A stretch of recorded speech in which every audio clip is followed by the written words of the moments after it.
అందరికీ నమస్కారం మాస్టర్స్. కాలమ పంచాంగం అనే శీర్షికలో రేపటి శనివారము పంచాంగాన్ని తెలియజేసిన శనివారం 30/5 అంటే మే 29వ తారీఖు చతుర్దశి మధ్యాహ్నం 11 గంటల వరకు ఉంది. తదుపరి పౌర్ణమి విశాఖ నక్షత్రం మధ్యాహ్నం 12:49 దాకా ఉంది. తదుపరి అనురాధ నక్షత్రం.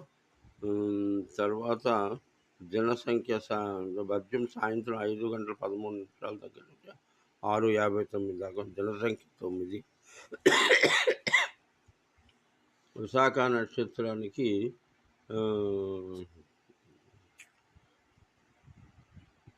తదుపరి అంటే చతుర్దశికి